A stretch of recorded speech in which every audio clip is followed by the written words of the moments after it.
চলতি বছরের শুরু থেকেই যেভাবে একটার পর একটা সিরিয়াল শেষ হচ্ছে তাতে ভয় ধরিয়েছে অনেকের মনেই। জি বাংলায় পরপর বেশ কিছু সিরিয়াল বন্ধ হচ্ছে, আবার কিছু ধারাবাহিকের স্লট বদলও হয়েছে। এর মধ্যে অন্যতম মিঠি ঝোড়া। পরপর স্লট বদলের পর বেশ কিছুদিন রাত 9:30 স্লটে সম্প্রচারিত হচ্ছিল এই ধারাবাহিক, কিন্তু 45 মিনিটের টাইম স্লটেও তেমন টিআরপি ধরে রাখতে পারেনি সিরিয়ালটি।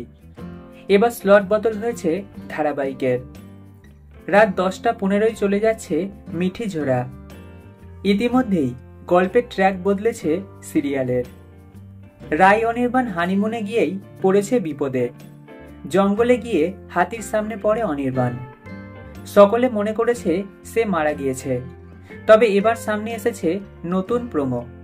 সেখানে দেখা গিয়েছে বেঁচে রয়েছে অনির্বাণ। শুধু তাই নয়, মা হতে চলেছে রাই। কিন্তু তাদের জীবনে ফের শনি হয়ে আসে রাইয়ের মেজ বোন নীলু। কিভাবে এই আসন্ন ঝড় থেকে রেহাই পাবে রাই অনির্বাণ, সেটাই দেখার অপেক্ষা।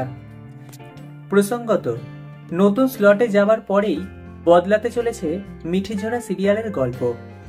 আর এই নতুন স্লটে নতুন ট্র্যাকে ধারাবাহিকের টিআরপিতে কোনো বদল আসে নাকি, সেটাই দেখার অপেক্ষায় রয়েছেন দর্শকরা।